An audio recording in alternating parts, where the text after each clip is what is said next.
Hey guys, welcome back to another episode of The Elite, a list of all kinds of gaming greatness. Now, if you've watched this at all, you've noticed that I tend to stray toward RPG games for kind of my bigger names that I'm throwing out here. I'm an RPG fan. I'm a sucker for a really good story. And I want to accent that this week. In particular, some of the better stories that I've seen through games. And not just, a great story, a la like Last of Us, for instance. Don't get me wrong, that's always good, but I'm looking more for the stories with a little more meaning behind them, more of a message, and that's what I want to highlight today. The Elite stories with a message.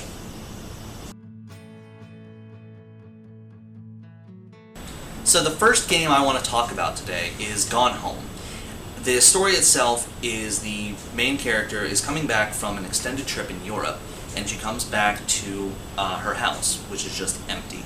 As she wanders the house, she picks up different objects and kind of tries to make the house feel a little more homey. Through these objects, she gets little pieces of a story. The story is either being told about her parents and what has happened with them in the few months that she's been gone, or it's talking about her sister and the things that she's been dealing with. The actual interaction of these different objects and how they tell the story is almost a puzzle in itself, trying to piece together exactly everything that has happened and how these characters have gone about their lives since she's been gone. Well, there's this girl. I think she's a senior. She's usually dressed kind of punk, and she's always drawing in this notebook, looking so intense. I had no idea how I would ever, have an excuse to talk to her. It talks about, in particular, the sister's kind of struggle being herself and going through teenage angst, going through realizing her sexuality, dealing with that, and actually telling her parents about it. It's a cool story mechanic of how it really requires you to interact with everything in the house just to find these little bits of story and try piecing it together. The next one I want to talk about is a really dark little indie game called Little Inferno. It's quite a favorite of mine. The game itself, you don't really do much. You sit there, you throw things into a fire, and then you burn them. Burning different things together make different effects happen, and that's about it. But it's the story behind it that really stands out to me. The whole view of the entire game is just you staring into your fireplace. That's all you see. You don't see where these objects are coming from that you're ordering. You don't see any other humans other than in little postcards that you get, which you would then immediately burn. To me, it's kind of a message of focusing on the now and only focusing on what's right in front of you, not realizing what's going on in the world itself. And being with such a centered view, eventually you'll end up burning down your house, and you're then alone. You're just out in the world. No one else is around to really help you out and tell you what to do. You just go. So I think it's a cool kind of message that it's saying, where you need to actually live. You can't just sit in one spot staring at a fire all day. You need to actually get outside, go do something with yourself, and actually see the world.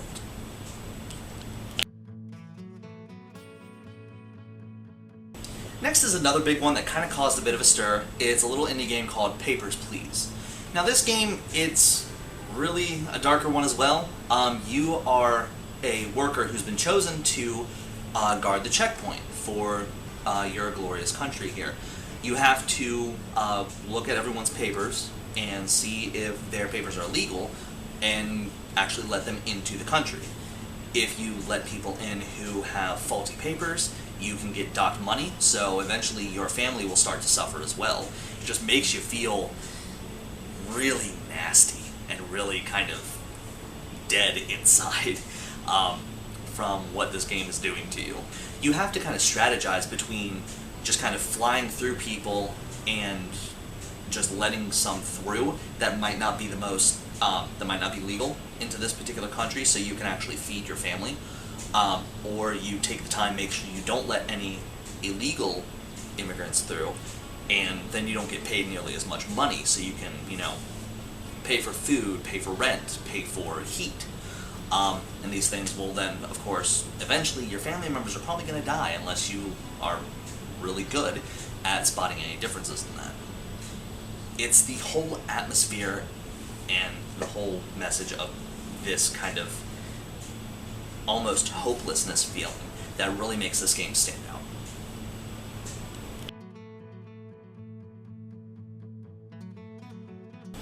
The next one, a little more happier. I want to look at the game Journey. That was a game developed some years ago as well by that game company. This one's a lot more colorful, a lot more bright, a lot more vibrant, and it's more just a good metaphor of just growing up, I think. You start just waking up in the middle of this desert, and you start on a journey. You see this star out in the distance, and you just go to it. As you go through, you have a chance to run into another traveler who's just kind of on the same journey as you. You go through all of these different portions of being just kind of in a kind of standard desert and having ruins around you, finding out little bits of the story of what happened to the other creatures that are like you, and eventually you'll get to more beautiful, more colorful, more vibrant, more kind of filled with life areas. Eventually, near the end of your journey, you have to also deal with the incoming danger that's around this area as well, because not everything is just an easy walk through the desert, because that's easy in itself. Anyway, and eventually at the end, you find this light that you've been searching for, and then that's it. You just kind of vanish. The whole experience itself is quite moving to me, and even though at the end you're kind of just vanished and I guess you would die, so to speak, you watch the credits, you realize you just go back to the beginning where you can then start the journey over again and experience it once more. And I think that's a really cool way to, while the game has a kind of sad ending, still give it kind of a happy tone throughout the entirety of the game itself.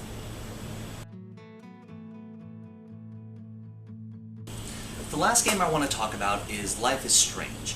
Players control the character of Max, who is this photography student returning back to her old hometown after being away for a few years at a kind of higher end school. When she comes back, the fact that she doesn't interact with some of her old friends kind of changed the way that those characters have adapted since she's been gone. It's very similar to Gone Home, but kind of more of a third-person point of view. You're seeing it not only as the choices of the main character affecting the characters around her, but you're also seeing how the characters around her actually affect you as well. It's more of a two-way street as opposed to just a one-way street. Those that can't do, teach. I'm glad you found a good reason to come back. Don't you think I'm happy to see you? No. You were happy to wait 5 years without a call or even a text. You've been at Blackwell for almost a month without letting me know. Enough said. I just wanted to settle in first and not be such a shy, cliche geek. I totally would have contacted you. I bet you don't use these sad excuses on Mr. Jefferson. Don't use them on me, Max. And I think the interactions between them all and being able to turn back time and kind of change situations in order to be able to see how the characters will react differently to you. I think it's kind of a way to extend that same story of Gone Home and how some of the choices have affected the characters around you, but also being able to kind of tweak it to really make the story your own as well. Well guys, those are the Elite for this week. Were these games kind of same to you as they kind of stuck with you with their message? Or were there other games that you thought I should have covered? Let me know in the comments below. Be sure to check out my friends at invisiblegamer.net. They're the guys that let me produce this show. Have all kinds of different videos, all kinds of reviews, news, pretty much anything gamer related. You want it, we've got it. As always, thanks for watching guys. I'll see you next time on The Elite.